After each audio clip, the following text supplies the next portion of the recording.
Welcome back to the channel. Today we're diving into one of the most iconic beat-em-ups ever created, Final Fight on the Super Nintendo Entertainment System. This game became a cornerstone of the genre and helped shape what we expect from side-scrolling brawlers even today.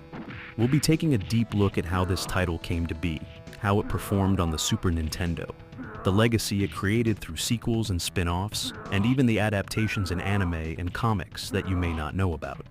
And before we really get into it, don't forget to like this video, subscribe to the channel, and turn on notifications so you don't miss any of our future gaming history episodes. Comment below and tell us your own memories with Final Fight, and let us know what game you'd like us to cover next.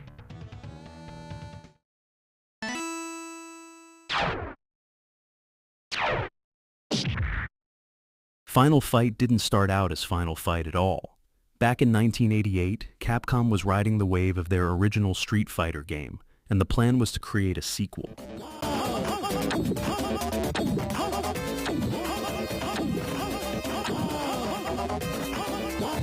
In fact, the project was originally called Street Fighter 89, but when development began, the gameplay didn't feel right for a one-on-one fighter. Instead, the designers leaned into the growing popularity of beat-em-ups, especially inspired by the huge success of Double Dragon.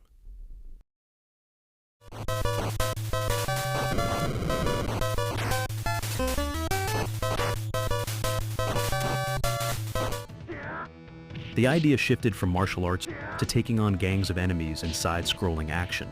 The game was directed by Yoshiki Okamoto, a legend at Capcom. Before working on Final Fight, Okamoto had already made a name for himself by creating arcade classics like 1942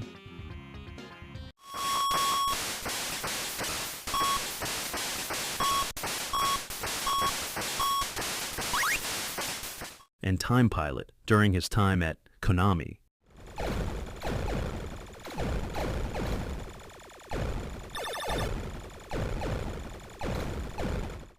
At Capcom, he brought his talent for fast-paced action into new projects, and just a few years later, he would go on to oversee Street Fighter II, one of the most influential games of all time.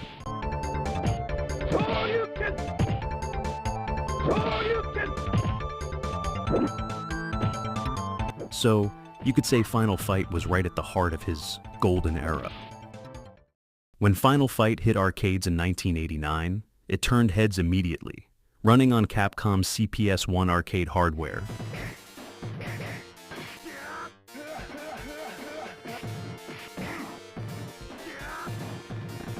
the same board that powered Ghouls and Ghosts,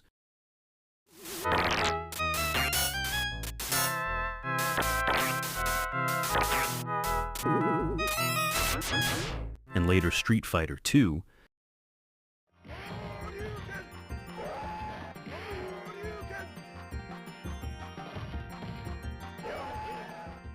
the game featured some of the biggest and most detailed character sprites players had ever seen. You could step into the shoes of three fighters: Cody, the street brawler; Guy, the martial artist; and of course, Mike Hagar, the professional wrestler turned mayor of Metro City. Hagar especially stood out. How many video games let you play as a wrestling mayor who was willing to personally suplex criminals in the streets to save his daughter? Interestingly, Final Fight was originally planned with 4-player support during development. The team wanted something even bigger than Double Dragon, but hardware limitations at the time forced them to scale it down to 2-player co-op. Even so, the impact of the arcade version was huge. It combined fluid combat with vibrant backgrounds, memorable enemy designs, and a gritty urban feel that made Metro City one of the most recognizable fictional locations in gaming. Now let's move over to the Super Nintendo. Final Fight was one of the earliest titles brought to the system, launching in Japan in 1990 as part of the Super Famicom's debut lineup, and then reaching North America not long after. Fans were excited to finally bring the arcade action home, but this version came with some noticeable differences. Most significantly, the Super Nintendo release was single-player only.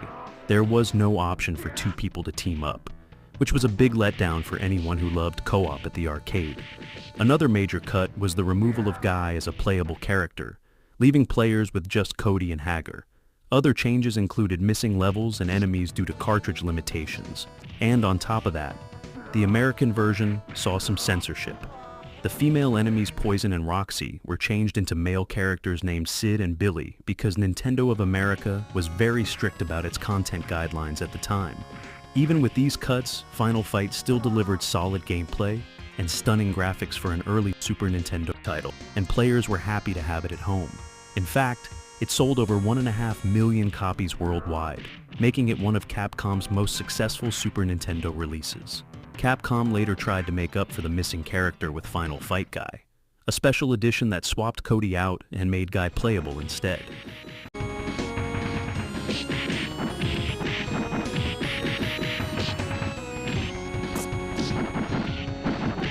In Japan, this version was widely available, but in North America, it was a Blockbuster Video exclusive, which makes it a rare collectible today. Final Fight wasn't limited to the Super Nintendo.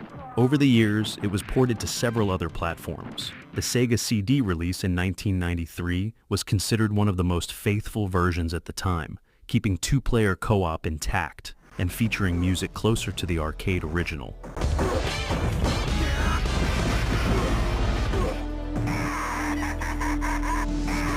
The Japanese Sharp X 68000 computer also got a nearly arcade-perfect version.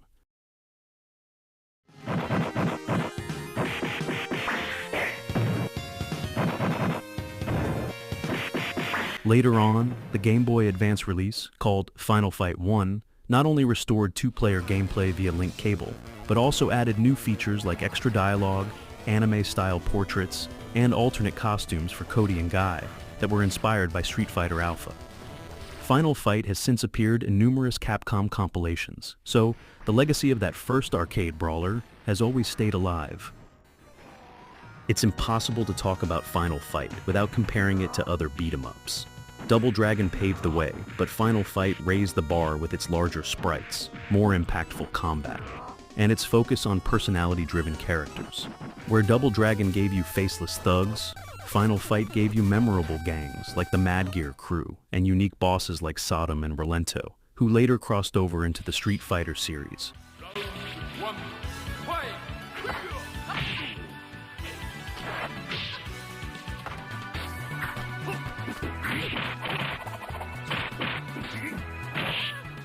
Speaking of Street Fighter, Final Fight had a direct influence on it.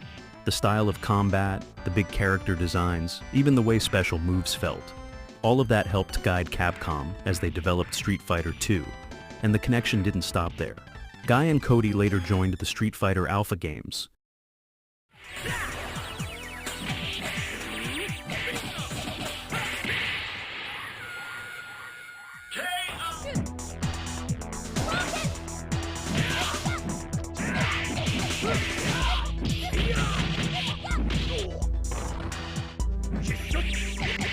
While Hager became a recurring face in other Capcom titles, like Saturday Night Slam Masters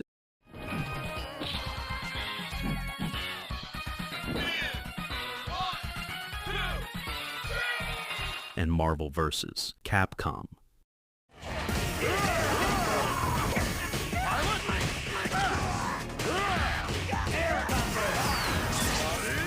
As for the Final Fight series itself, Capcom kept the momentum going. Final Fight 2 came to the Super Nintendo in 1993, this time introducing new characters like Maki and Carlos, while still keeping the action limited to the home console. 2 years later, Final Fight 3 released for the Super Nintendo, featuring branching story paths and new fighters such as Dean and Lucia.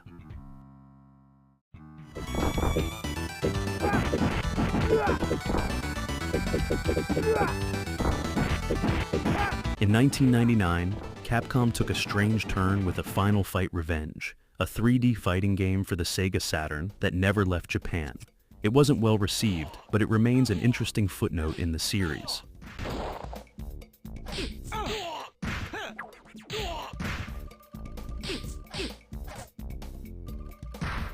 Final Fight didn't just stay in video games. In the early 90s, Capcom licensed a manga adaptation in Japan, expanding on the world of Metro City and its characters. There were also American comic book appearances, sometimes tied in with Street Fighter crossovers. An animated OVA in Japan retold parts of the game's story, though it never got a wide international release. And of course, the characters have continued to show up in Capcom's crossover titles, keeping their legacy alive. Cody, we'll help you get her back. Yeah? Well, how you gonna do that? The cops don't have a clue where she's gone. Leave that to us. Looking back, Final Fight stands as one of the most important games in Capcom's history. It showed the world what arcade beat-em-ups could be and gave the Super Nintendo an early hit that proved the console could handle fast, detailed action. Even today you can see its influence in modern brawlers like Streets of Rage 4,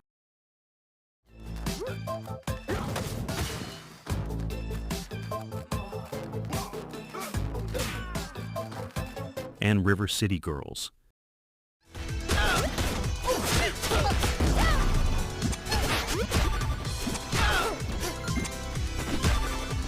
And with Metro City still playing a role in Street Fighter 6, it's clear that Capcom hasn't forgotten its roots.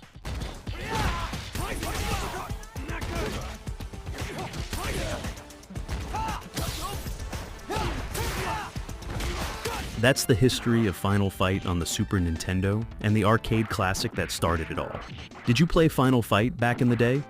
Which version was your favorite? The arcade, the Super Nintendo, the Sega CD, or maybe one of the later handheld releases? Let us know in the comments below.